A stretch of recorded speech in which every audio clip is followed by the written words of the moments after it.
Hey everyone, Marc and Julie from RVLove, and if this is the first of the series you've seen, we're doing a series of videos with many of the contributors to our book, Living the RV Life, The Ultimate Guide to Life on the Road. And in this episode, we're going to be having an interview with Nathan and Marissa from Less Junk, More Journey. So this is a very different video format to what you're used to seeing on our channel here at RVLove. Much longer, very non-edited, just sitting back, casual conversation with ourselves and Nathan and Marissa. We had a lot of fun engaging with everyone, answering questions on the call. Some of the topics that we covered include boondocking and our battery and solar setups, traveling to Alaska, cooking with our Instant Pots. And also some questions about domicile and also homeschooling. So we had a lot of different questions about a lot of different topics. Really great call, a lot of great information for you. We hope you enjoy it.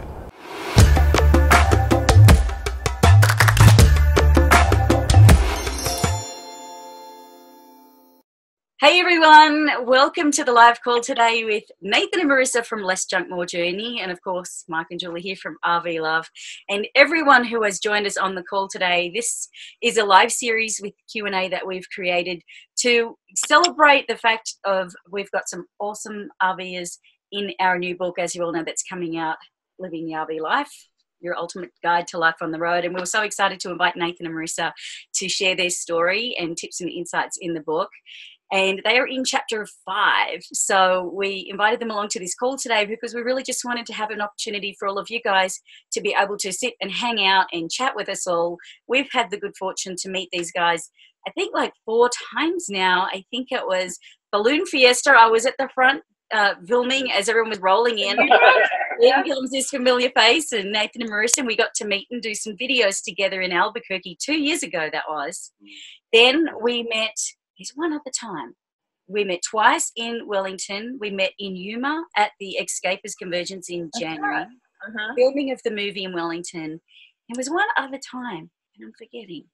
No? Or was that it? Yeah. Sometimes. We talked a lot. Yeah. Maybe our live chats feel like we had. So anyway, we just wanted to open it up and have an opportunity, because we get to hang out with these guys every now and then and, you know, have a great chat. We wanted you to be able to come on and join us too. I know some of you are already supporters and patrons of their channel. Was that the RVIA? We saw you there. That's right. I woke up this morning thinking about it, and then I forgot again. So Louisville, Kentucky, last November, a year ago, we were all at the RVIA show. We that was really good. That was huge, 1,000 RVs. So that's like 5 times, and now this feels like it's real. So it's always. And it's exciting to see so many people on the call today. And with this technology, Marc is driving the chat room down. You'll see there you can put in the chat. Just in the interest of getting through as many questions as we can today, we've found that it's more efficient to just keep the Nathan and Marissa, Marc and I will be unmuted, and we'll deal with all of your questions via chat. So please, everyone, tell us where you are. You know, what's the weather like? And start throwing your questions in there just anytime you like. This is open forum. There is no structure, no presentation. Just talk about whatever we like today. So we just like to see where it goes. You just never know where the conversation's going to go. So Fort Worth, Texas is cold. Fort Worth, Orlando, 80 plus. Wow, that's nice. Whitney, Texas. Yeah. Rub it in. South of Missouri. What's it like where you guys are? You're in Cookeville? It has been super cold, and we were like, what is going on? But the past couple days have been really pretty, and we're like, this is the Tennessee fall weather that we're used to. So it's been really pretty these last couple days for sure. So you're back with your family on their property right now, or close? We're in an RV park. RV park. We're in an RV park in Cookeville, which is an hour and a half east of Nashville. And so how far is that always from family? We come back and spend the holidays with family, but we stayed in my sister's driveway for a week, but then we thought we probably need to go get our own space for a little bit and get out of their hair. But we're only like 15 minutes from them, so it's good being back close to family. Oh, yes, now with number 2 on the way. Good. Somebody's already complimented. Somebody's already congratulated you on the baby. We're all so excited. I don't know, the last time. Thank you. We're so excited. You know, in Quartzsite, we talked a little bit about your journey with fertility, and so we're so excited to hear your news. Yeah, we're really excited. It's been a tough road trying to add to our family. So I said if we'd have known that it just took us going to Alaska, we'd have done that a long time ago. But That's awesome. All right, so look at this. We got 15 messages already. A lot of them are just with where people are from and the weather all around. Well, here we're in Colorado. What is the temperature today? It's lovely and sunny. 50 degrees because it's super sunny though, so that's nice. Yesterday was 32 and snowy, and today is 50 and sunny. So, but anyway, we're so happy that you guys came to join us today. You, thanks for inviting us. I sent these guys a link this morning, and we were just talking about it before you joined us on the call. For everyone that hasn't already seen it yet, Google SNL, Saturday Night Live, RV Life. There was a really funny video. You know that RV Life is still starting to hit the mainstream when Saturday Night Live does a parody of it. Yeah, and it was funny. You gotta be not too sensitive and not take, when people, because they're poking fun at us. Especially if you wear Crocs. They're poking fun at us. It's a lot of fun to be able to laugh at ourselves and, just like Julie said, realize that the RV life is really getting to be a very popular talking point when it hits a skit on Saturday Night Live. What did you guys think when you watched that video? It's pretty accurate. No, it's not accurate at all. But what happens with the Crocs and the socks bit? No, in a sense it is though, because as soon as I saw it, well, their description of the sewer stuff was like, what you talking?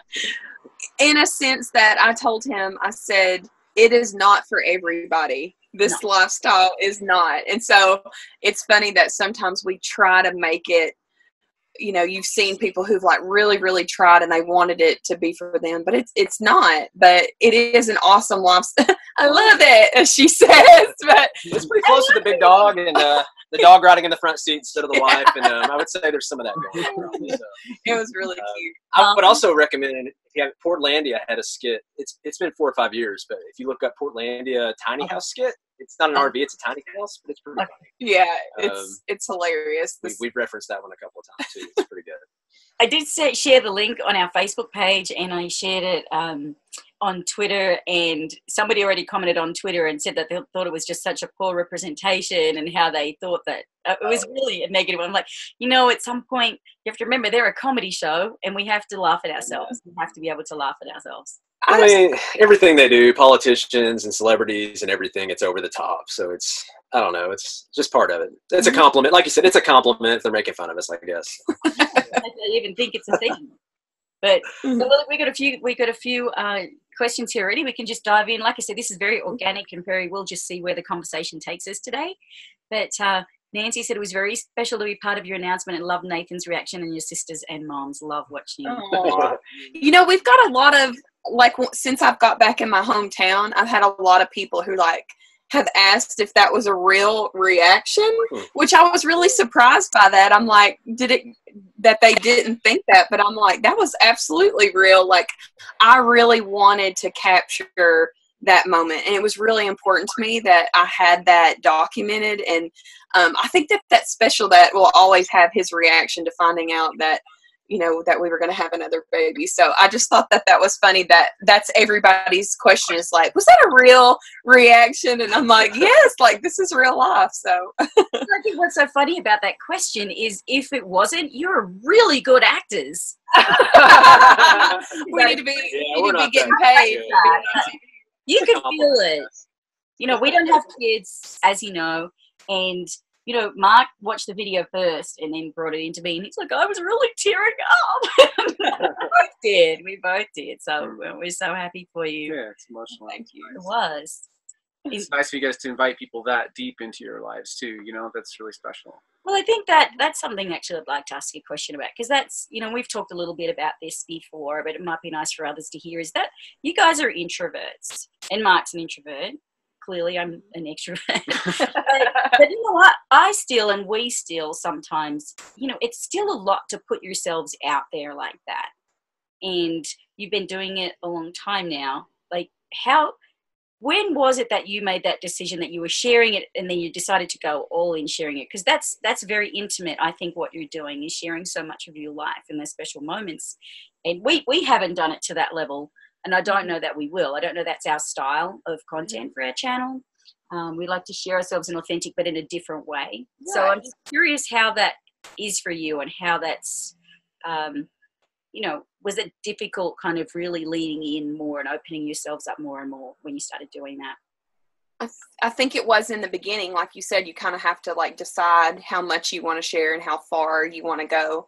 For me, I think a lot of it started when we struggled with infertility. I knew that opening that door meant you would, you know, when you open that door to other people, you'll get a lot of opinions. And but I think what I decided was when I was going through it, I felt so alone, and I just didn't want people to feel alone. And so I wanted to maybe be that one person that made them feel like that they weren't the only one who struggled. And then I also realized that it makes the happy moments so much happier when everybody can rejoice with you, you know? And even when we decided, when I had filmed telling Nathan about us having the baby, my first reaction was, well, what if something went wrong, you know, and then we'd have to share that as well. So that was something I had to consider, but I thought I wouldn't want to go through it alone. I would want to go through it, you know, with everyone and have everyone's prayers and encouragement. So I love sharing those intimate details because I get to share with thousands of people, which is really exciting. So, and they feel just as excited as we are, which is amazing. Yeah, they do. Yeah, it's, I mean, like RVing, I mean, YouTube isn't necessarily for everybody because you have to have some tough skin. I mean, it's, in the beginning, it was really hard. We get a negative comment, you know, or somebody criticizing the way we parent or who we are as individuals. And that's tough when somebody's attacking your integrity or you as a parent. But I think for every one comment we got like that, we got hundreds or maybe even like 1,000 that were positive and encouraging. So it's, if you want to make a difference, sometimes you don't have to put yourself out there like we do, but putting ourselves out there, that's part of how we can make a difference, is because we do that. We want to make a difference. We want to help change lives. And that's just our way of doing it, is through honesty. But yeah, we had to, it still hurts sometimes when we hear some of the comments, but we've tried to develop tougher skin over the years because no two people are going to agree on things the way things should be done. That's just life. But. Yeah, no, that's exactly. cool. And thanks for sharing that answer too. That's cool. Yeah. Next one, Christina. She says, "Hi everyone, my name is Christina. I live in south suburb of Chicago and currently 33 degrees and cloudy. I'm a huge fan of LJMJ and watch them every morning on my way to work." While you're driving? Let's take subway or something. Public transport. They inspire me to do full-timing RVing one day in the near future. So that's cool. Garrett, the Diary of the Family. Okay. Oh yeah, we know this guy's from the I think Nomad Life app. Yeah. Someone else comment on the Saturday Night Live skit. And so, hi there, sitting with my wife and son, also taller. How do you guys find cooking for a family on the road, especially with how much you guys move around? I honestly haven't changed my cooking a whole lot. I think you kind of cook the same way you did in the house, just because that's what you're used to. We kind of do the same meals. I might have to change up if we're boondocking. I kind of need to know that in advance because I'm like, well, I have enough power to do this, or we probably do more grilling when we're boondocking so that we can be outside. And so you have to think about the weather because you're like, is it going to be too cold to grill? Is it going to be rainy? You have to kind of think about your like how many pots and pans. I'll always say this is a full hookup meal just because I use so many pots and pans when I make a certain meal. So it's not that like my cooking itself has changed. I make the same meals, but I just have to think ahead and be like, okay, what style of camping are we going to be doing? And that's why I've loved the Instant Pot, because we can run the Instant Pot off our solar. So that's just one less thing to think about. I'm like, okay, I'll just make something in Instant Pot and I know I can make that whether we have hookups or not. Yeah, and it uses one pot, so it's easier cleanup too. Yeah. Yes, yeah, exactly. It's better, The meals cook so fast in the Instant Pot. That's what I love about it. Yeah, it's really nice. I was intimidated at first because I know it's a very intimidating product. I think we bought it in November, like around the Black Friday sales, and then I didn't use it until February. So I kept it in the box for months, and finally I'm like, okay, I've either got to do this or get rid of it. And so I just started out with something small. I'm like, I can do boiled eggs. I'll just do boiled eggs in there and then move up from there. And so now I'm really comfortable with it and I enjoy it. And it's a good essential for us. I love it. Oh, sorry. I was just carrying on with the boiled eggs. One thing that has changed for my house, like when we had a house and we were buying groceries, we would just go to the store and, let's get some of this, and look, that's on sale, let's stock up on that, or let's go to Sam's Club's, what's big around here, so we'd stock up. But we don't really stock up. I tell her we don't have a pantry. Like, we're just buying for a week at a time because our fridge is tiny, our quote pantry storage is really tiny. So you have to think a week at a time. No more giant jars of peanut butter and Pickles. No month's supply of pickles, and so that does change. But that's actually, and you think maybe you would spend more money by doing that, but really we don't, because a lot of times when we're in a house, we're buying this bulk of stuff. Like, it would go bad before we used it. So it forces you, which RVing does this across the board, but it's forced us to think differently about how much food we buy, and we're just more conscious of what we do buy, and we usually eat it all before. Not near as much goes to waste as what did in the house. We find that too, don't we? Mm. When we had the townhome, we had a pretty big pantry and obviously a residential fridge. And once we decided to do this, we really just stopped buying anything except for produce and meats and things like that, and just using up what we had in the pantry. Gosh, it's amazing how much stuff you just accumulate. It was nice, though. It kept our shopping bill low for that couple of months during the prep, while we just ate everything out of the pantry. So. What size is your fridge in your Airstream? It's an 8. An 8. Which is good. I was afraid it'd be a 6, so I'm happy with an 8. We had that in our Tiffin, our first motorhome, for 3.5 years, almost 4 years. We had 8 cubic foot. We just... as part of our RV and renovation, we upgraded. We do have a residential fridge now. We haven't shared that on our channel yet, so that will be coming. But it is nice having a residential fridge again. It feels palatial. But to your point, sometimes, especially on the top shelf, because I'm short, as you know, you kept that video that time in court in Nathan, on my little step stool filming the video. You caught my trick. It's on the top shelf and at the back. Then I've learned I have to be very selective about what I put up there, because it's too easy for me to forget about. You're right. Things go to waste. You forget about it. You do. But we did the same thing when we're boondocking. We'll grill a lot. We pre-plan a lot of our meals. Actually, we did a podcast with RVFTA, RV Family Travel Atlas. Yeah. This week it was all, you've been on that show? Mm-hmm. Yes. Yeah. Jeremy. It was a great podcast, and we were talking about boondocking, a lot of boondocking tips on there. Yep. But pre-planning meals ahead of time, and that just helps on the washing up, pre-washing vegetables ahead of time. They were definitely been big tips for us. But we've got some more people are coming in. The comments. We Christina is continuing on from the comments that she likes to watch you guys on the way to work, and that she's also a RV successful student and a big fan of RVLove, because she learns a lot from what we provide out there. And thank you. That's just, great. Feel there's what needs to left to be learned is she's going to be learning when she actually hits the road. So. Yes, but it's good to know that you're a lot more prepared before you do, because there is a lot to learn, and we don't know what you don't know, and so you're never going to know everything before you hit the road. But if you can know a lot of the really important things, especially things that keep you safe.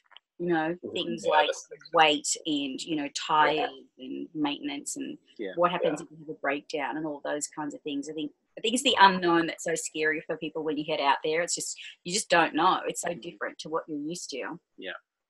We've got a bunch of messages here. Okay. So Bob and Dennis, we've been watching Nathan and Marissa since they were in their 5th wheel and our patrons for a while. They've seen Hensley in lots of different sizes of pink boots. Oh, and then the question from Garrett, Nathan, what is your experience with using solar for a while now? What are the pros and the cons of using solar and Battleborn battery? You must have I'll do the cons first. Usually I do the second, because they're really easy to do the cons, because there's only like 2 in my mind. One is that it's more expensive up front, at least. And then the second is that they're a little pickier as far as temperature. You want to keep them closer to room temperature if you can, because they'll stop taking a charge if they get below, I don't know the exact number, maybe 25 degrees, something like that. So you can't just shove them under your RV. You have to pay attention if you're in extreme temperatures. Other than that, though, like if you're doing this long term and full time, like it's a very good investment. It was awesome for Alaska. We didn't get our generator. We haven't gotten our generator out one time since we've had our batteries. And you guys that watch our channels know that we have boondocked a lot, and that's saying a lot. I mean, we wanted to just use our RV like normal and not have to okay, we're boondocking. We have to totally alter our lifestyle. Right. What lithium does, it narrows that gap where, hey, we're boondocking. Okay. We just keep using the Instant Pot. We use the microwave. The only thing that has changed is maybe we can't kick on the AC like we were. But other than that, honestly, everything just keeps flowing along. And that one pro is so huge to us because we have so many other decisions and other things we have to alter with our lifestyle, it's nice to not really have to worry about electricity.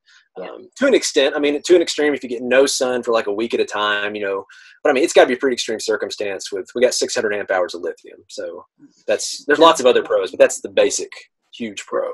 And you need to know what style of camping you're going to do. I mean, obviously, if you don't put thousands of dollars into solar and then realize, oh, I don't even like boondocking, because I would say maybe we usually recommend start out with a good set of just batteries and just try it out, and then upgrade as you see a need. And that's what we did. I mean, for a year we got cheap Walmart batteries for over a year. And we already kind of knew we were going to boondock. We wanted to make sure. We felt like we got our money out of those. And then we realized, okay, well, we see the need for that. But I mean, if you just weekend camp, or you're only doing this for a short period of time, we caravan with some people from Alaska, and they didn't have any solar, but they're planning on doing this with their family for a year. So obviously putting thousands into a solar setup probably wouldn't be beneficial for them. So, but for living full time, we were like, man, this is a game changer. It just makes our life so much easier. So it's been a good investment for us. And on that too, and a lot of people won't be aware of that from us because we haven't shared it on our channel. There is a thing called content lag. Is that the name for it, Nathan? Yeah.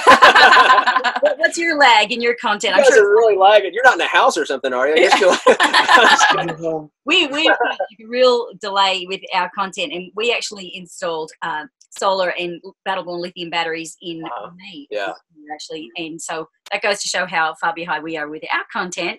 But do you want to add to that with our experience with that? Because it's been a game changer for us too. We didn't upgrade our batteries. We had regular house batteries in the Tiffin, and we did use the generator. We had a portable solar panel, just like a portable 100-watt solar panel. That worked really well for us for the time we had it, just to keep the batteries topped up. But we did have to be more mindful of our usage, like you were just saying, Marissa. And it was fine.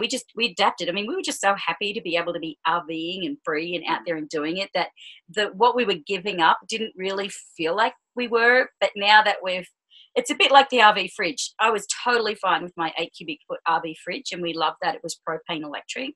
But now that we do have the solar and the batteries, and now we do have the residential refrigerator, I'm like, oh, this is nice. It is nice. You guys with your propane fridge and stuff, that's another reason why your 600 amp hour lithium would take you for a long time with that. I mean, your Airstream's much lower electronic draw than our motorhome, but we have a similar size setup. We have probably more solar, though we have about 1,000 watts. We've got 600 amp hours. It's been an amazing system, and we really do love that for sure.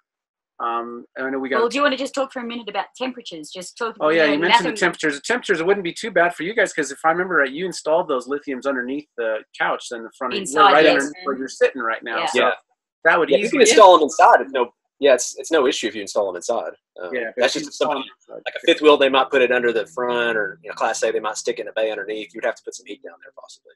Right, and you just got to heat the bay. So with our bay is exterior with the motorhome, and so for us, when we're currently in Colorado, we're seeing nighttime lows in the teens, and so what we've done, I've actually piped a little bit of the furnace air into that bay, but I also have just a simple incandescent light bulb that I leave on there around the clock, and it keeps that bay pretty warm. In fact, we've had low temperatures in the teens, and I've been able to keep that battery bay in the mid 40s. And so that's been sometimes it's up good. To the 70s. Just gotta make sure you use an incandescent bulb, which are harder to find nowadays than they used to be. I mean, you go to a lot of stores and it's like everything's LED. Yeah. Because that's what you used to never see lithium batteries, and now you're starting to see them a lot, and they're starting to come down. They're similar to LED lights. LED lights were really expensive when they first came out, and now they're more prevalent. But if you go to Home Depot, they have a humongous aisle of lights, and you're more likely to find incandescents. Just look for the light bulb that has the highest price per use per year.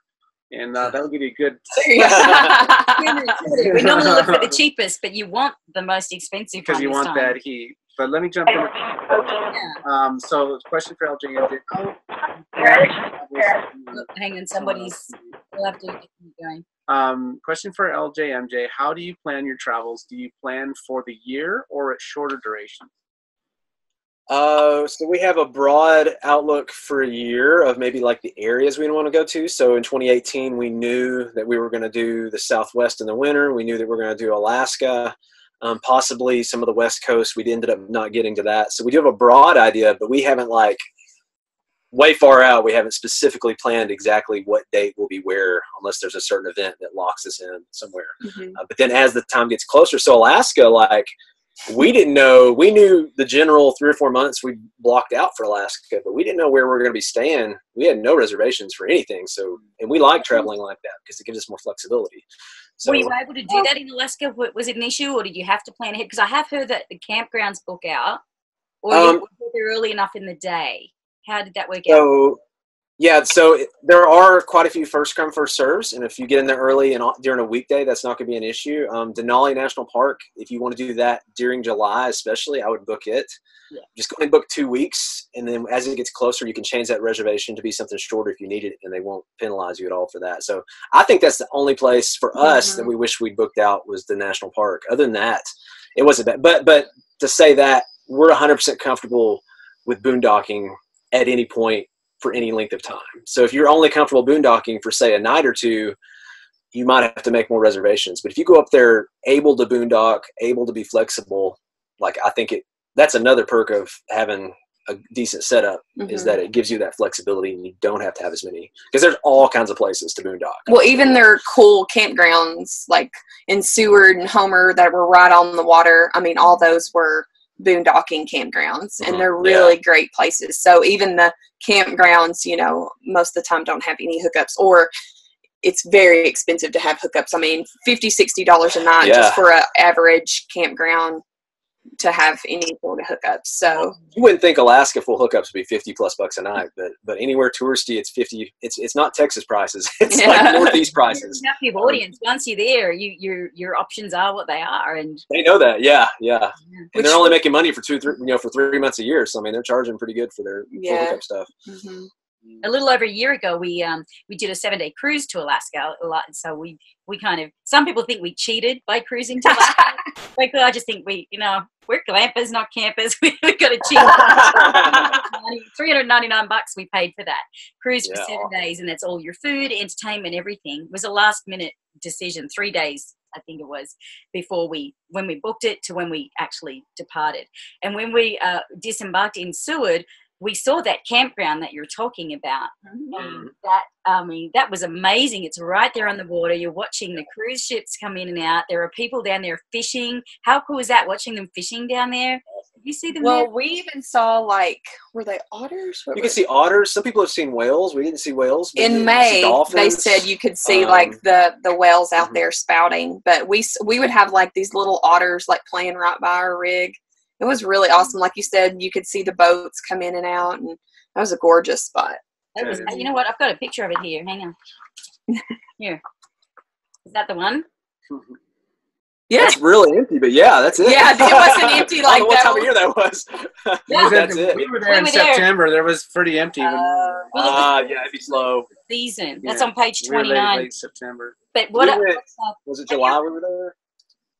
We were there pretty peak season, and we still got in, but what happened, we came in on a Saturday, I think, or Sunday, and we had to sort of stay in a not nice place for a night or two until that early that morning during a week. We went and got, because a lot of these places, once you have a good spot, you can just stay there up to 14 days or something. So we had to wait for the right time to go get a first come, first serve. And that one you're showing, that's one of the ones that's first come, first serve. Right on the water like that. Mm-hmm.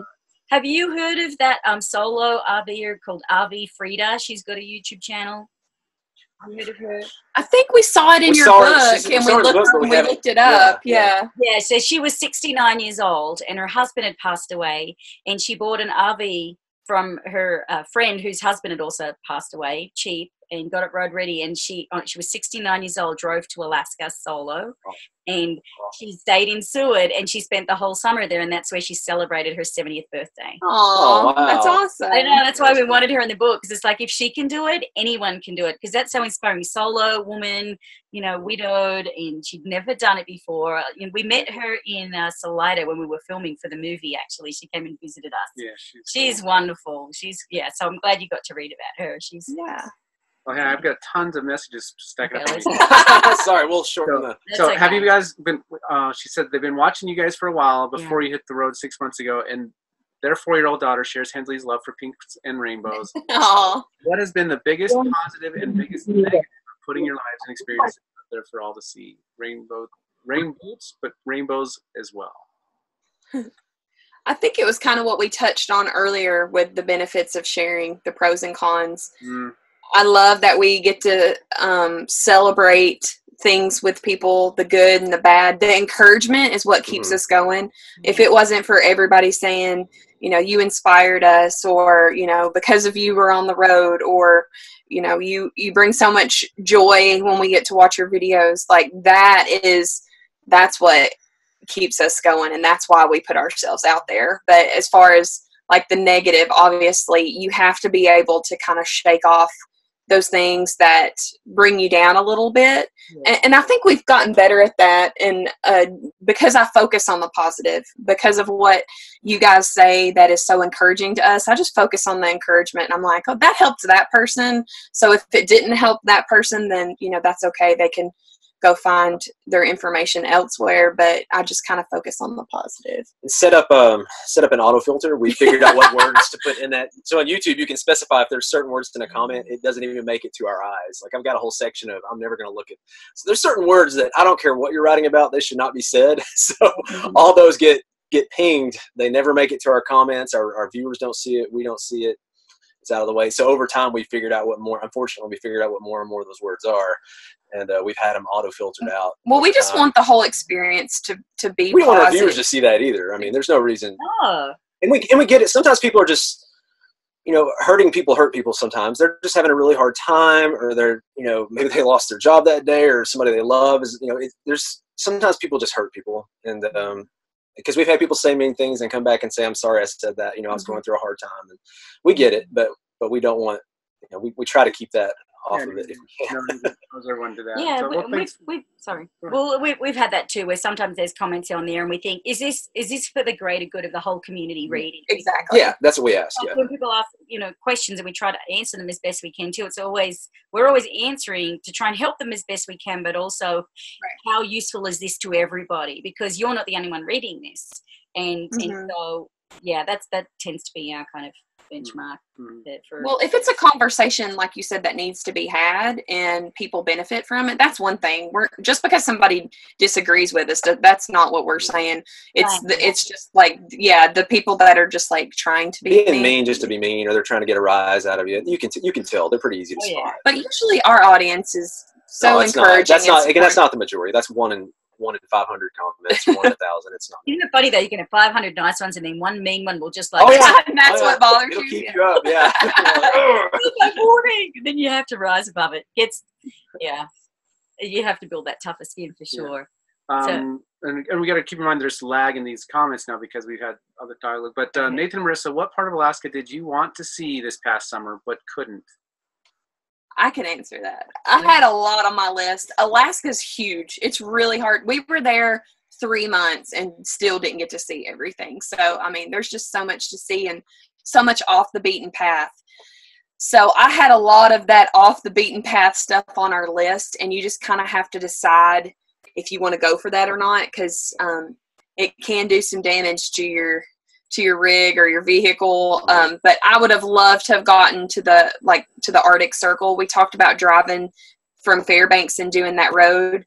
But in the end, we thought, man, that's a lot of riding for Hensley just to sit in the car for us to be like, we made it to the Arctic Ocean, you know? So maybe if she was a little older, that would be something we want to do in the future. But for now, I just thought, man, that's a lot of bumpy car riding for her not to get as much out of it. So that's on our future list.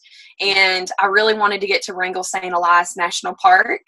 But by the end of the season, we did the loop. We started north and came south. So we went Fairbanks down. So we were going to hit at the end of the season on our way out, and the road had washed away by that time. So I think next time that we go to Alaska, if we travel up there, I would go the opposite direction and go south and end north. And that way we would we're almost done, Hensley. And we would start south and end north, and that way usually the roads are the best the beginning of the season. And then by the end of the season they're kind of back, you know, bumpy and destroyed or washed away. So those are the two places I really want to get to next time. When you say the beginning of the season, what month would that be? May? May is kind of the earliest, yeah, but they like get the roads nice and ready. So somebody told me they went the end of May and the road was amazing. But then I was following a forum throughout our trip up there, like on Facebook. You know, Stacy and Gary do that Facebook page, which is very, very helpful. But as the season went on, the road got worse and worse, and people are like, it's getting harder and harder to get into the middle of the national park, and then by the end, it had washed out. So, wow, that's great insight to share, though, for sure. Nathan, Marissa, who decides the stills at the beginning of your videos, the mini faces of Nathan? The thumbnails. I do. I just look for. I mean, for thumbnails are a big deal if you're doing videos for YouTube. So you're looking for emotional reactions. You're looking for. I used to be more particular when we first started. Nathan picks the worst faces, and I'm like, I look horrible in that picture. Take that off. And I used to like look at all of our thumbnails first. I do preview all our videos after he edits. I watch them because it's good to have a second set of eyes to make sure that something is off or in the background that I'm like, yeah, probably that doesn't need to be in there or something. But I used to look at all the thumbnails and get all tore up about it and about the way you look. And now I'm just like, I don't even pay attention anymore. I did notice that one in Seattle, I had like 3 chins, but I didn't say anything to you. I'm like, whatever. I'm like laying down with Hensley and I think I've got like multiple chins. But it's just, it is what it is. It's life. It's all about what's going to make people click Marissa. Because they want to see my 3 We need chins. one more chin, Marissa. Give me 4. What makes it relatable to people too is, when they can see real people in real lives, then and not being perfect. That's what people like.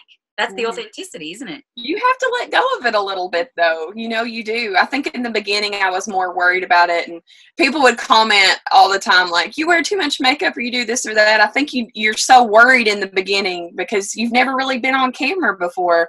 And now it's been 3 years. This November will be 3 years this month that we have been on YouTube, and by now I'm just like, whatever. They've seen me sick and pregnant and no makeup and hair hadn't washed in a week, and I'm like, that's camping, guys. Like, you do what you got to do.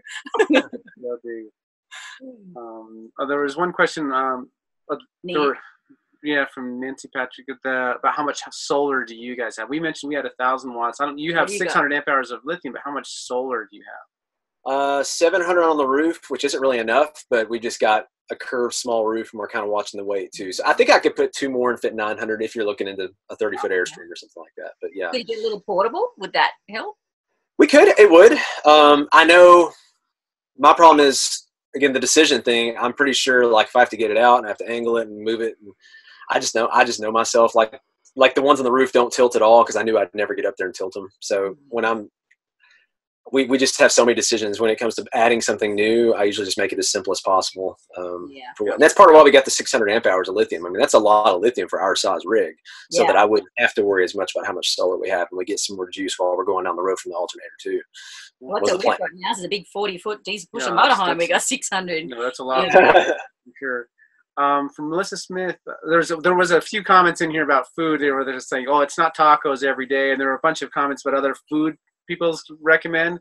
That it's not stew and roast. That you do a lot of them. Food dishes that they like. So you might scroll through the comments if you want to read those, but we'll keep some stuff on bigger questions for now. So Melissa, gearing up to go full time, what would you suggest is the best way to meet other RVers? You mentioned a conference. Is this something worth going to? The conference we mentioned, I think, was probably the RVIA show. That's a trade show. That's not necessarily for meeting people. That's not open to the public. But rallies are a good place for meeting people. This is actually the topic. Like, when we invited Nathan and Marissa to contribute to our book, we were very intentional about who we invited and why, and to speak about particular topics. And you're in chapter 5 on community, because you guys have done such an amazing job of building your community on the road, and that's why we really wanted you to share that story and those tips and insights. And thank you so much for that, because I think people are really going to be excited to read that. But you guys had just come from a conference when I reached out to you with a crazy deadline. We had a crazy deadline for the book, and then asked you all to complete your story in a crazy deadline, and you rose to the occasion. So thank you. You just come from the RV Entrepreneur Summit. I think you were still there, and I emailed you. And yeah, it was during that, which is an awesome place too. I think for us, we just assumed that we would easily run into people on the road. And so our first year on the road, which this was almost 4 years ago, I think it's a little easier now than it was 4 years ago. But we're like, oh, you know, we'll run into people. And we didn't. And it was almost a year. And we're like, where is everybody? You know, and we're looking for people to, like, we're like, our kid wants to play. Where are all the kids? You know, how do we meet people? National Park. Sorry to interrupt. But you have to think a lot of the national parks, they're there in the summer. And so, you know, you'll see them on the weekend or peak season. But, like, when you're doing this full time, I mean, during the week, there's nobody, you know, and we're like, what do we do? So we were about a year in, and we were pretty lonely that first year, but we were still figuring things out.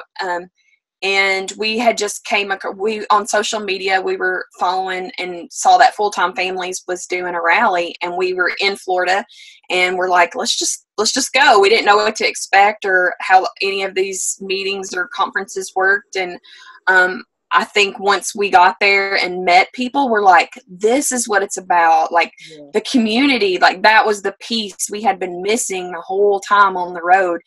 And then once you've been on the road and you've met people, it makes it easier across the year that you're going to run into somebody that you know. So, like, the longer we're on the road and the more events we attend, the more people we meet, the easier it is. So it's gotten way easier over time, and it's awesome having community on the road. It's a must, or you get really lonely. You do.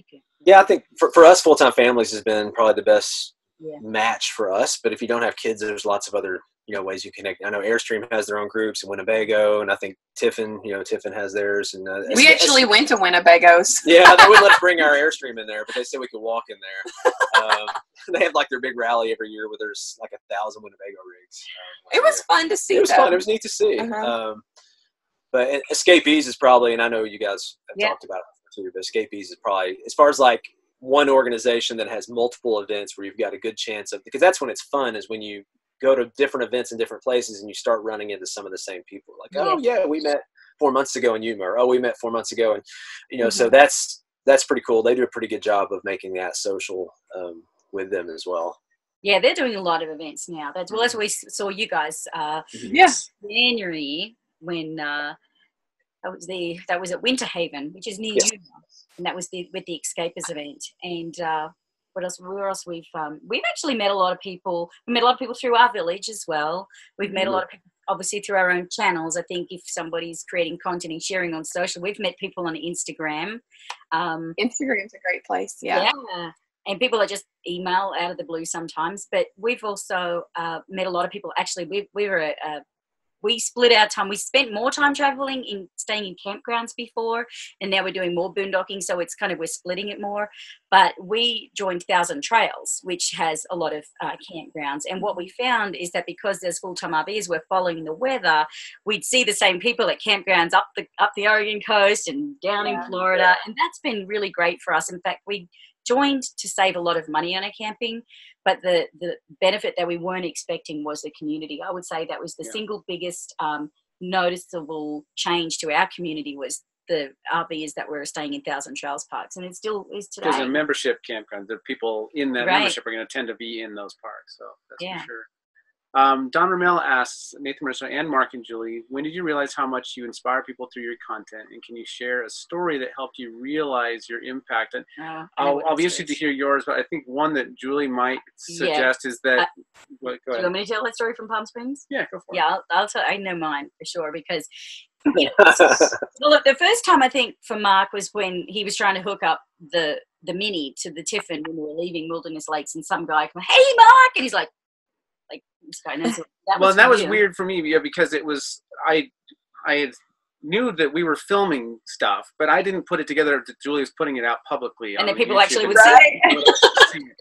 So that was pretty early on. That was only 6 months or a year or something. But the one that for me was we were in Palm Springs about a year and a half ago, and I was at the front. You know, my office at the front of the Tiffin was like the executive view and the passenger seat there, and I could see this kid hanging around just at the tree and let his bike on there, and he walks up to it. I'm like, what is this kid coming over for? And he knocks on the door, and I open up the door, and he says, "Have you the guys with the YouTube channel?" I'm like, "Yeah." And he said, "You're RVLove." I said, "Yeah." And I said, "What's your name?" He said, "Donovan." "How old are you, Donovan?" "I'm 12. I'm like, "Wow." And he's like, "I was just thinking about you guys yesterday, and I was wondering where you are, because we hadn't put it for a while." And I'm like, "Really? Wow." And what was amazing about that is yesterday was Christmas Day.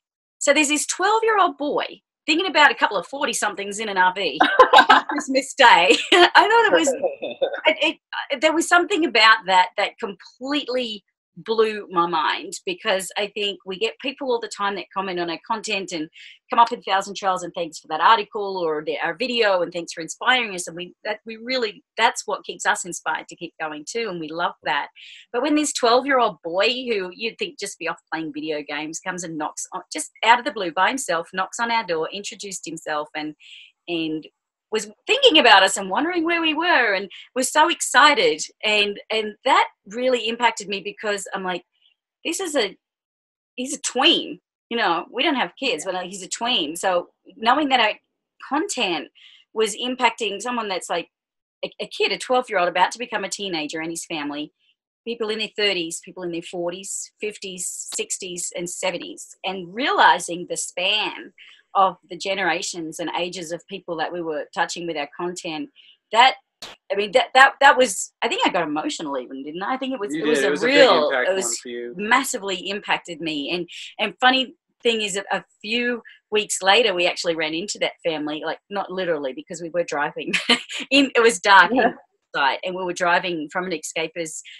rally down up a little higher up. See them again in the desert in the middle of and we got to meet the entire family. And wonderful family. I had a great conversation with them. They were taking a year sabbatical from their life in DC to just hit the reset button on life. Their family had become, you know, kind of affected by their father traveling all the time, and they sold everything, just hit the road to find themselves and reconnect as a family. And now they're settled here in Littleton, Colorado, probably 10 minutes from where we are right now. In fact, they're in the book too. They're in. I was just going to say, yeah, it's yes. part of the reason why they're in the book is one of the case studies. Is yes. that they're a really unique, another way to approach the lifestyle as a year sabbatical to reconnect as a family. So yeah, let's hear their. So that was really impactful to me. What's your story? Which one you got?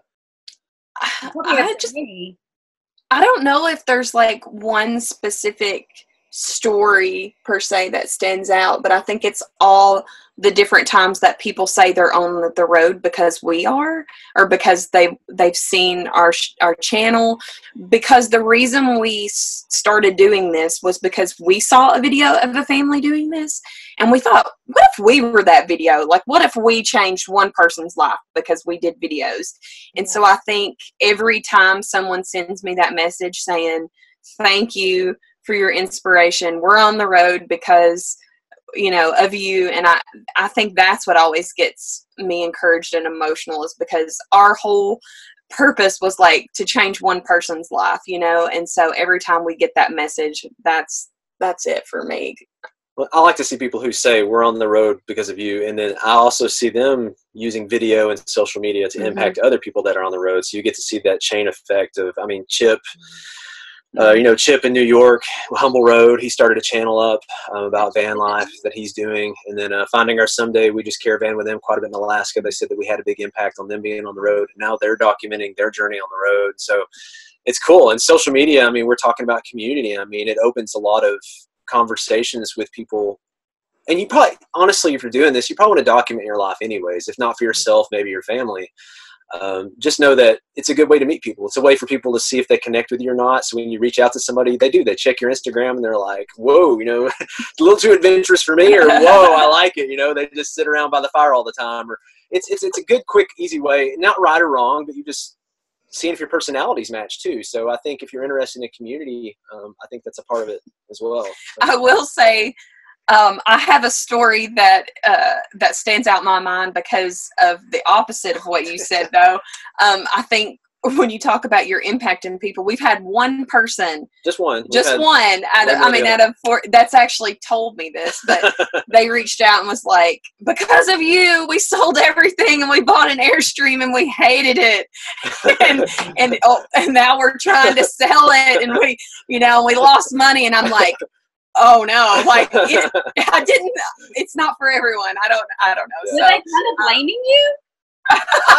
they took the time to write us an email and tell us. So they're like, okay, we're going to send you a check. I mean, I don't know what they wanted from us, but we felt bad. I think that's why we like to share the good and the bad. We try to show both, because we want people to know that what this is like realistically. Yes, there are sacrifices to this lifestyle, but it's what it outweighs, the good outweighs the bad. And I would give up every time I start to question, because there are times you question. Sometimes you're like, what am I doing? And then I think, okay, well, do I want to give this up to go back to living in a house? And I'm not saying that eventually that would never happen, but right now where we're at in our life, I'm like, absolutely, like, no, like I love what we're doing, and I would give up those sacrifices. I would boondock. I would have to pre-plan my meals to be able to do that. So it's so worth it to me. Yeah. No, that's great. Thanks for sharing that. Definitely not for everyone. Just have to know yourself, and I think not put yourself in a situation if you're not sure if you're going to like it. Don't give everything up and sell everything. Go on a trial run. Try it first. Yeah. Well, that was us. We had never even camped before. And we're like, what if we hate camping? That's kind of a big deal. So.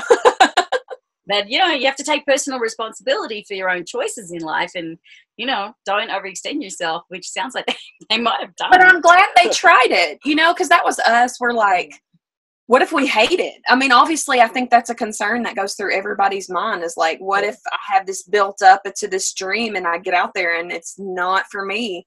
Yeah. But we considered that. But to us, we thought, man, I would rather give it a try than to regret never trying it. Yeah. And I'm so glad we did, because obviously we loved it. But if we would have hated it, at least we would have known we tried. And so I'm glad that they did. They had a dream and they went for it. And they'll have those memories forever. They're probably looking back on it now and being like, those were obviously, those were hard, but those were a cool few months. So. No, we're not. Do you want to come say hi? You can say hi. Let me ask you this question. Mike and Don from Random Bits of RV. He asked this question. Random Bits of RV, Mike and Don. Yeah. Their stories. There's a lot of people that are in the book that are showing up on these calls, I'm noticing. Yeah. Question over a half hour ago, and I think we answered this indirectly from the rest of our dialogue. Is after we've had these batteries for a long time, multiple months, are they still meeting our expectations? Short answer, yes, absolutely. That's absolutely the case for you guys too. Yeah, we love them. Stephen Brandon, speaking of Hensley, so thanking you for all the information on cooking. Another question we have is about school. Our little boy is 2.5, and we are considering the RV lifestyle, but we have a lot of questions around him becoming school age, since Tennessee has more stringent homeschooling laws than some of the other states. Can you talk a little bit more about your plan for Hensley, if you're comfortable sharing that? How old is Hensley now? She's 4? She's 4. So we're going to have to make we plan on trying to homeschool. We're looking into that, what we need to do. And Tennessee's not the worst as far as the regulations, but it's also not the best. It's kind of in the middle, I would say. Whereas I know Texas and some of them are like, oh, yeah, just – if you read it, it's got like 4 quote regulations, but they're really broad. Like you have to learn, you have to breathe, and I don't know what the other anyway. But they're super. They're very broad. They're pretty much trying to say you can do whatever you want, but we have to write something down. Is what it looks like to me. So I think worst case we could just place residency in another state if we wanted to. Yes. But it's not super. I don't want to say all the regulations because we're still learning all that. Yeah. But I think we could do it with the Tennessee regulations the way they are. You just have to take some more notes. You can get underneath. It's probably like this in a lot of states. You can get underneath like an umbrella program where your requirements aren't as much, because at that point you're meeting the requirements of what umbrella school you're under, if that makes any sense. And there's one of those in our hometown. Yeah, there's some options for that in Tennessee too. So we don't have specific plans yet, but we do feel like it could be done for Tennessee, and changing residency isn't a huge deal. I don't know if did you guys change residency? We're Texas. We did. Yeah. So if we need to do that, that's kind of worst case. We can just do that and then do it that way too. Yeah. No, that was a good answer. It's different, and that's a really important point that you talk about, because a lot of people hear about the 3 most popular states for residency, for domicile, for RV as being Texas, Florida, South Dakota, but that doesn't necessarily mean it's right for you. And if you just because Texas was right for us at that time, because Marc's employer was Texas based, it just made sense for us to do Texas. now he's not with that company anymore. We could just as easily be Florida residents, but we know people that are Alabama. We know people that have, you know, been Michigan, and for own personal reasons. And you know, homeschooling laws is definitely an important one to consider if you're doing this with kids. But it's just there's no one size fits all with that decision. Yeah. Well, in Florida, from what I understand, Florida, the homeschooling regulations are even more strict than Tennessee. So for a family, Florida would be great maybe for a retiree, but for a family, it may not be, like you're saying. So yeah, you got to look into people. Same thing with all the health insurance and everything else. Like we don't touch that. Like you got to know every state's laws and how it works. It's different for every state. It's a multifaceted decision that you have to weigh heavily. This is one question I think we can answer really quick. Richard, Mark, and Julie, when you switched out your RV propane electric fridge for the residential fridge, did it fit exactly into the same spot? And if so, what residential refrigerator brand did you use? No, it did not fit exactly. We had to completely rebuild the cabinet for it. But that was part of what we wanted to do for other reasons as well. We wanted to make some additional changes, partially because the RV fridge is shorter in height. And so we removed the box it was built on, which then lowers the fridge lower. But Julie would remember what the actual fridge is. It's a very popular one for Samsung. I think it's like an RF18. It's a counter depth French door, but I can put the link to that down below if you're interested. We love it. It's been working out really well. I did a lot of research on, and it was really about the size and how we're going to fit it in the space, but how we're also going to get it into the RV. Because we actually brought that in through Marc's driver's side window.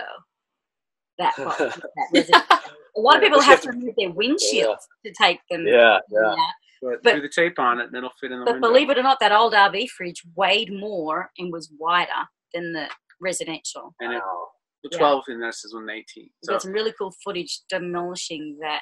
Yeah. Question for Nathan and Marissa. Will you become more stationary when the new baby arrives? Are you going to have to buy all of your equipment and materials, strollers, etc. for the baby? I'm sure Hendley is super excited to meet the baby. We're going to have to be, Marissa wants to have the baby in our local hospital. She worked there, knows the doctors, knows the nurses. So we know that we're going to be in and around Tennessee for that more often. I think usually we're moving around maybe 9 months a year, because we're in Tennessee 3 or 4 months a year anyways for family, birthdays and Christmas and Thanksgiving. We try to hit Halloween if we can. So I'd say instead of 9 months being in Tennessee, we'll probably be in Tennessee maybe like 6, 7 months, or 5 or 6 months, something like that maybe. So it'll be more of the year we'll be in Tennessee. So we won't be moving. But when we move, when we're not in Tennessee, I get the feeling we'll still be moving around quite a bit. It's just that the baby's due in late March, so we're not going to be moving. We'll go to Florida a little bit, but we're not going to move a ton.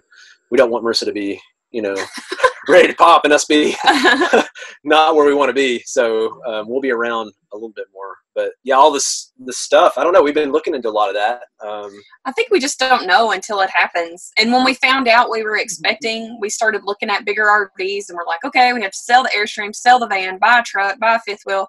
And then we kind of looked at each other and we're like, why are we doing this until we know that there's a problem?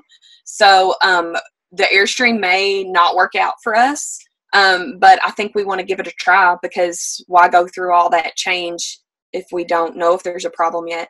And as far as baby stuff, I mean, obviously I don't think we could have as much as we did in the house, but I think we had too much stuff when we were in the house anyway. There was stuff, Hensley didn't even like a swing.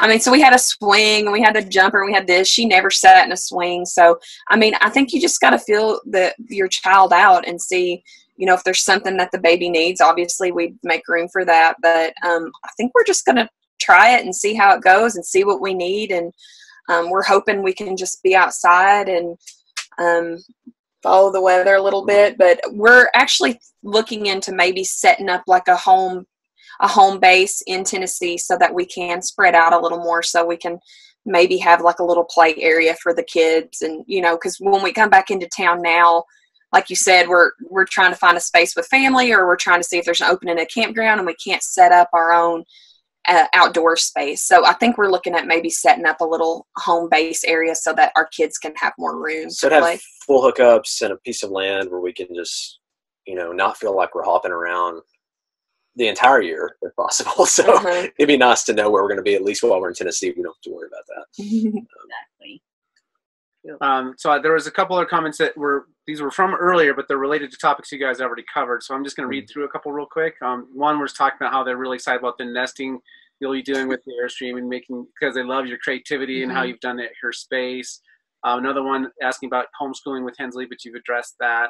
A quick one that'd be about how you manage gray water when you're boondocking. You can answer that one real quick in just a moment. But and then I want to give you a couple of compliments from the folks in here. Christina, Nathan, your quality of video making is amazing. I love your talent, and hopefully one day I can make videos like yours. And then one following right after it. I know that you're not supposed to take the negativity seriously, but Don't speak so fast. People need to try and listen to what you're right. saying. I'm not like that. It's because, you know why? It's because Marc is very, very punctual, and we're 1 minute to the hour. I know, so he's trying to be We're not. Yeah, You're it's fine. okay. Hensley's doing good, so we're good. She's good. Thank you, guys. I wanted to check in with everyone here. Guys, obviously, you're welcome to stay on with us. If not, we'll catch it on the replay. But if you guys are happy to stay a little longer, we would love that. I'm sure. Yeah, we're good. Okay. And he was continuing on saying, Nathan, your camera work, storytelling, and editing is stellar. Yes. And then, so a follow-up with that question is, what advice do you have for new YouTubers who are starting to document their journeys? So basically, you make awesome videos, and what tips can you give us all, us included? in general, it's about knowing who your audience is, first of all. It's second of all with knowing what kind of value you're giving to that audience. And then third of all, it's about being able to tell a story that meshes all that together.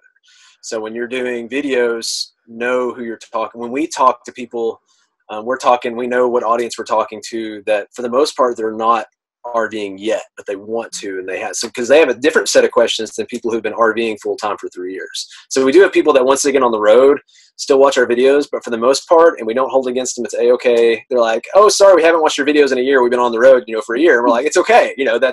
We're not talking to them as much as we are. So you have to pick and choose. You can't talk to everybody. So pick them out and then try telling a story, and try to add value to their life through that and pull out things that are going on in your life. There's two different kinds of videos on YouTube. You've got our style, which is vlog and storytelling. And then you've got, I know you guys had RV Geeks on here. You've got how-to stuff. So that's another mode you can go to. And if you're not into vlogging and opening up and storytelling, you can do how-to stuff and try to do product reviews and all that. It is crowded, but you can still, there's also a lot more people coming in and watching though and interested in this as well. And everybody's got a different story to tell. So, just because somebody else is telling a story doesn't mean it's the same as your story. So, we encourage people to share theirs. Yeah. Finding your own voice and your own style. That takes time, doesn't it? It does. It does. Took you. I mean, I know the more you do it, the more the easier it gets, But, how long do you think it took you, Nathan? Because there was a period there where you're like, I'm going for it. I'm going to do daily videos. We were sitting back there going, man, we're exhausted. These are awesome. We're a lot older than you. But so how long do you think it took of doing the daily videos when you really started to feel like, you know what, I'm in my groove. I'm getting our style and our story and the voice that you felt like it clicked in for you. Was that something that happened, or was it more gradual? Well, we didn't know. You got to think back when we started 3 years ago. There weren't really. I think Chris and G were kind of doing it, maybe a couple, but for the most part, there weren't that many RV vlogs out there. I mean, there's a ton now. And so when we started, we weren't sure what we wanted to do. We were looking at what the winds were doing and say, okay, we'll do one video a week, and then we'll do a blog post, and then so we started doing that, and it just didn't feel right. And then that's why I told her. I said, there's really not that many people having an upbeat, fast-paced, this is real life kind of vlog. And so we were 2 months in before we even tried that. And I'd say we did that for about a month. We were doing 5+ videos a week, or maybe 3. I think we did 3 videos a week for the first month. And they said, man, I think there's something there. I think this feels good, because you're looking for that mesh of something that's fun for you, feels good for you, and it's also good for your audience. And so I think about a month in, that was about 3 months in total on YouTube, it looked like it was clicking. And so we said, let's crank that up. And that's when we started, like you said, we got crazy and did like the 7. We did that for 2 or 3 months or whatever, and then said, this is nuts, let's slow down a little more. But or maybe longer than that, I don't know. But yeah, so that was kind of the progression. We were throwing things against the wall at the beginning just like anybody else. We just didn't know what was a good fit. I think about a year in, we kind of got our flow, though. I think it took about a year before I felt more comfortable in front of the camera, how I could be myself and not so robotic. And I think a year was a good time frame for us when we started opening up. You want to come and join? Hensley, you want to come join us? You want to come say hi, Hensley? Did she get sick of video cameras? Or is she just part of life? She started vlogging herself. Yeah, we had to upgrade her iPad storage because she was making so many videos. She enjoys making them herself. Today, you like the vlog too? Do you know who's this? Do you remember these people? Can you say Marc hi? and Julie, do you remember them? Hi. Say hey. Thank you. Thank you for sending that lovely photo of you and your mom and dad with the book. Did you take a picture? Yeah. You're welcome. Do you like making videos? Yes. Yes, you do, don't you? You make them on your iPad, don't you? Yeah. You getting shy? You're being quiet. Very cool. We're almost done. Okay. We're almost I'll give done. it to her. I'll be. Start wrapping up, but speak. Yeah, there's a couple more questions, and before we do go, I know that you guys have been super busy and haven't had time to read the entire book yet. You've had a chance to look through it. I would love to get your thoughts on your honest thoughts on was it what you expected, and maybe your stories in there. Do you feel like that was all fit in nicely with the chapter that you're in? Like, what's your reactions going? I've read or been introduced to probably 10 to 20 different books about RVing, and I read a lot when I was starting, and even after I started, I read some specifically on Airstreams, but a lot of it, and this is the most impressive visually and connecting for someone who is interested in RVing. I think it's a very good read because not only I expected it to be just a pure print book with a couple of pictures thrown in, but to see how visual it is. Everybody's beautiful. Everybody's just visual. We are. I mean, you just won't. I don't know. Maybe somebody say, "Oh, there's too many pictures in this," but most of the time that's not. They're like, I think. Yeah. You'll notice for instance, blog posts have changed a lot. 10 years ago, it was just mostly text with one picture at the top, and now it's like you've got big pictures thrown in the post. So your book is very, I think, connects very well with what people need and how people read things. But that's what popped out to me the most, I think, was the quality and the selection of the pictures in there. I mean, in the stories, I didn't get to read it all yet, but I have read most of the stories. Had time. Just got it a few days ago. But you did a great job as well with the stories, with a good blend of different people who had different stories that fit in with the material itself. And I think that's rather than just hearing from you guys the entire time. Yeah, exactly. Blend in the stories that tie all that together. Well, we always knew it had to be that. Like when the publisher reached out to us and asked us to write it, well, we said to them, we have to have other stories in here because you've got this information to help through all the steps of the way. But there are so many different ways to RV, so many different styles that you can't just say, what's a typical RVer? I think that's impossible. There is no typical RVer unless you're talking about for the full-time or extended travel life. A weekend warrior might be a bit more typical, but, to have somebody that's full-time or a family or retired or depending on what the financial situation is, there's just so many different ways to do it, different ways to camp and travel. And that's what was really important to us to make sure that was covered. And that's why we really wanted you guys to be in there as a family and sharing how you've built community on the road, because that really brings that chapter to life. So I just want to thank you guys again for being in that. I know it was a pretty short timeline to get it all over to us as well. Yeah. Thanks for Marissa's back. Thank you, Marissa. Yeah. I think it's probably you that wrote it. Yeah, we got her set. We got her set for a few more minutes. She got a treat for being a good girl. So there you go. So no, I was just getting Nathan's input on the book, and I said I think it was you that actually wrote the story, right? Yeah. Yeah. Well, she consulted with me on it, but yeah, she wrote it. I consulted with you. That's right. It's too formal. She had me look at it before she turned it in, or I don't know. Anyways, however you word that. It's funny how that's our relationship, because we work together. I guess we own a business together in a sense. So I'll be talking to Nathan sometimes, and he'll be like, his famous word is email me, and I'm like, this is our marriage. Email me, because it's. Well, if I'm driving or I can't write it down, I know I'll forget it. So I'm like, I check my email every night at the same time and have a certain workflow I do. So but it's fun we get to work together, but it's funny how we have to communicate sometimes. It is funny when you think about it. It's like, oh, we run a business together. It's kind of when it makes that shift, it's hard to think of it that way sometimes. But the truth is, it is. We've only just started using a productivity tool called Trello to start organizing our communications and projects. I don't know why we didn't do it a year ago. It would have made life a lot easier, but we've just started using it. It's working really well, actually. We use Workflowy for ours usually. Yeah. Yeah, we've used Trello for some projects and stuff too. It's good. Yeah, we like it. But we've got a few more questions here before we wrap things up. Soulful RV family does an excellent job homeschooling their boys. Where will you be in January, February? You said you're going to be in Tennessee, but you're going to visit down to Florida for a little bit, right? We'll be in Florida. We're going to get out of the cold a little bit. So January and half of February, we'll probably be in Florida. And then come back to Tennessee for the baby in March. Yeah. And then someone's saying that Florida is not stringent. Don, they use Florida virtual school. Yeah, we have a friend that homeschools in Florida. She says you just have to like turn in a portfolio. Oh, Florida's not bad. Well, you have to turn in a portfolio, and like a teacher has to check off on your portfolio. So like every state has different rules, but I don't think any of those 3 states, Texas, Florida, or Tennessee, are like on the upper end of what's terrible. But some people have to like go back and take tests and things like that. So Christina asked if the live video will be posted again.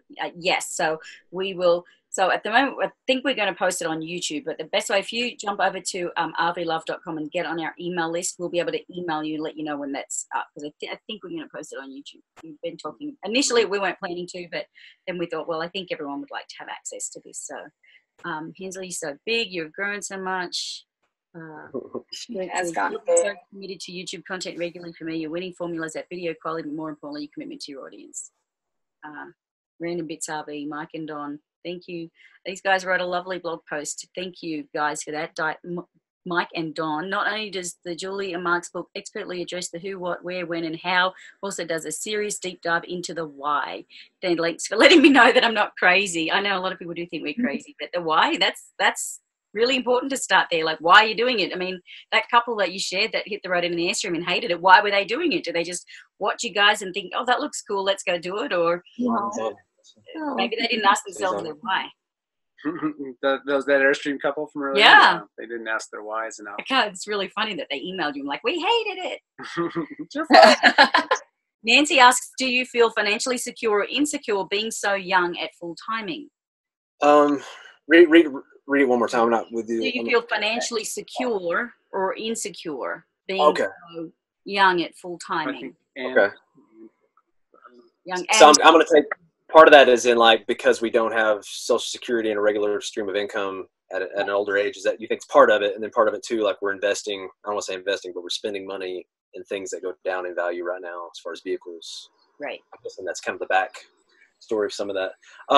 So what we've tried to do is, well, 2 things. I guess first is before we got on the road, we've tried to pay cash and have, I guess, pretty much for everything that we can so that we don't have the overhead. And so if it gets really bad, we're like, we can just sell it all, hopefully get a house or apartment, whatever we have to. And because she's a nurse and I was doing SEO and web design, I feel like we can pick back up where we left off. So I think that's the question to ask yourself, like, what's the worst case scenario? Yeah. Now, if it's really bad, you might end up in a gutter, then like you might need to, you need to plan it out. But if your worst case scenario is that you go back to what you're doing now and maybe say 10,000 less or 20,000 less in the bank, is it worth a year of experience and just going for it to lose 10 or 20 grand? I mean, I would hope you don't if you make the right decisions, but if that's the worst case scenario, I think it's worth it. And for us, we didn't plan on YouTube being a source of income, but that's made it more sustainable for us. But we could definitely, we could do this without that. We wouldn't, if she worked full-time as a nurse and I worked full-time doing the stuff I was doing, we could have that as an option too, I think. I think now, not all the time is living in an RV cheaper, but I feel like we are spending less than we were in a house. So if anything, I feel like we're making a better choice financially than we were with our spending before, because we had a 4-bedroom, 2-bath house and we were having to pay for that. And just trying to, like they say, keep up with the Joneses or whatever. But so I feel if anything, we're actually spending less than we were, but we're getting to do more. So it's actually a win-win. Now, as far as investing for the future, you have to take that into your own hands. I know that's a lot of people's question, is because they're like, what about a 401k? And what about, this? But we do Roth IRAs. We can do that on our own. We have some rental properties that we use as investments for down the road. So you just have to take things more into your own hands. But we like that we don't have to rely on somebody else for our future, because that might not be there. So I don't know. We found that too. We met people that have had 401ks for big trusted companies that went under and lost their 401k. So there is, everything in life is a risk, you know, and we do focus on like risk management in terms of like what's comfortable for you, because everyone's got a different tolerance for that.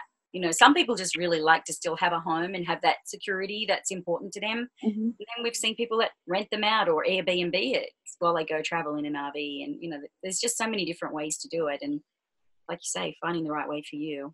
But, you know, I think living like this gives you a lot more courage and a lot more confidence in yourself.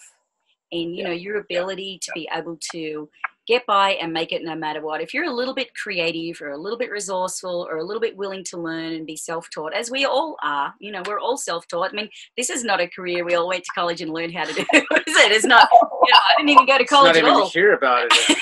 I know. So I think, you know, just that. Some of us might even growing up before there was the internet.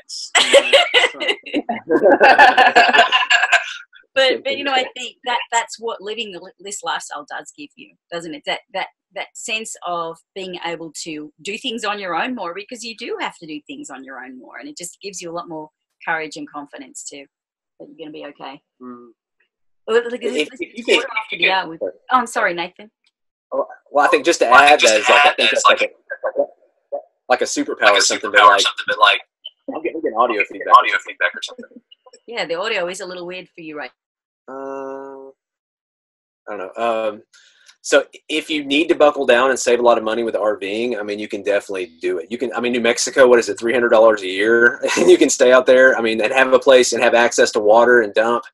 You just have to figure out the solar with electricity. In Tennessee, the RV park we're at, $350 a month. That includes water and electric and sewer. So, I mean, like if you have to buckle down and save money and then figure things out when things get rough, you've got the flexibility to do that versus our house where you've got a house payment, you've got the insurance, and you've got the taxes, and you've got maybe payments on 2 cars. I mean, if you lose your job or have something go wrong in that situation and you've got, you know, $1,200, $2,000 in overhead, you don't have the options and the flexibility that you do with RVing.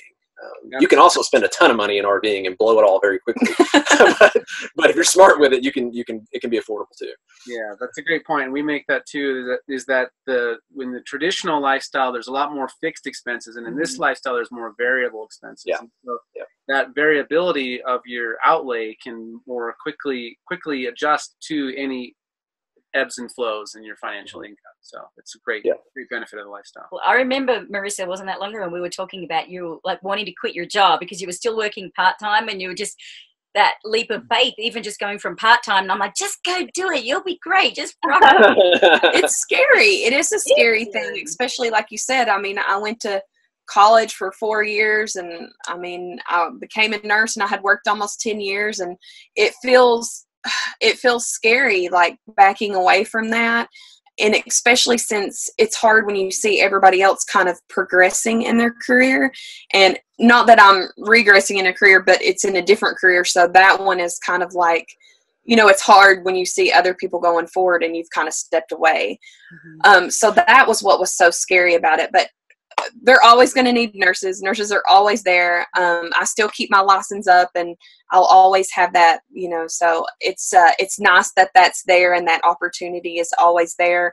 But man, what an opportunity to get to travel with your family full time. Like it was a tough decision to give that up, but I'm like, I mean, how can I pass this up? You know, I don't know what's going to happen down the road. But it was what worked for our family at this time, and my family's number one right now. So I'm just going to take that time and raise my kids and work on my marriage, and nursing will always be there. So it was scary though. It's a scary leap, but I'm glad I did it now. It feels good. You've definitely made it work. It's awesome. So you guys, you're in Nashville now. We're in Colorado. We're going to be hitting the road next Saturday, the 24th, heading to Florida and coming through Nashville. Awesome. That's not far from where you are in Cookeville, right? No. Hour and a half. Yeah. We're going to let you know what our dates are that we're going to be coming through, and seeing if there might be a possibility that we can work out a get together in person. And we would love that. Yeah, definitely let us know. Nashville's such a fun town. Of everywhere we've been, that's actually one of our favorite cities. Yes, the food is so good in Nashville. You can just So like we'll walk around definitely. wearing the boot and hats and just like feel so cool as all get out. That's what we want to do. And the Grand Ole Opry, I'd love to get back. Yeah. Yes, that's so much fun. Mm-hmm.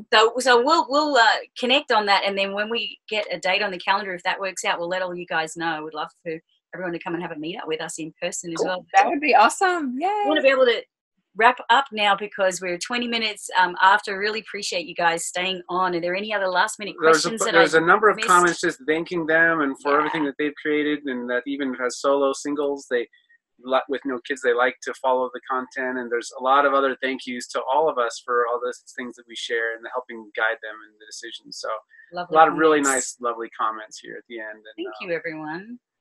Yeah. Yeah, thank you. Those comments are so encouraging and keep us going. So thank you. They really are. That is the juice that keeps us keeping on creating content. So thank you guys so much for joining us. And Hensley's been amazing. She's been so patient. Yeah. Yes, I'm actually surprised. Yeah, you picked a good night. Well, guys, thank you again so much. We hope to see you in Nashville. Again, thank you so much for your contribution to our book. This is coming out on Tuesday, November 20. Amazon, Barnes & Noble, even some Costco stores are going to have it. I mean, everywhere. But, you know, as RV is, it's easiest for just do the whole Amazon thing.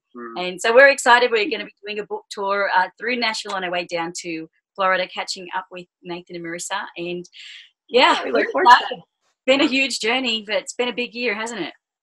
It has. It's been an exciting year. Very busy. Exciting for you In a guys. good way. Well, thanks so much for joining, and thank you to all the audience that participated and submitted all their questions too. It really adds a lot to the call. So thank you to everybody, and wishing you a wonderful day and a wonderful holiday. Yes, happy Thanksgiving, everyone. Happy Thanksgiving. Yeah, we're excited. So today, for those that are catching the replay, today's the 18th of November.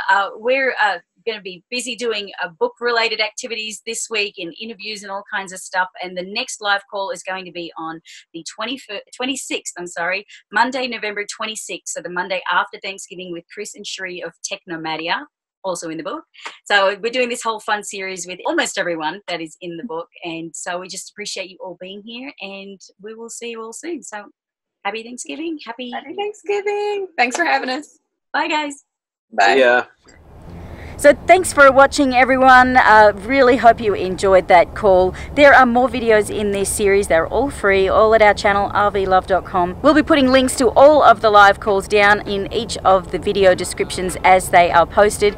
And you can always jump over to our website, RVLove.com/live call series to get detail.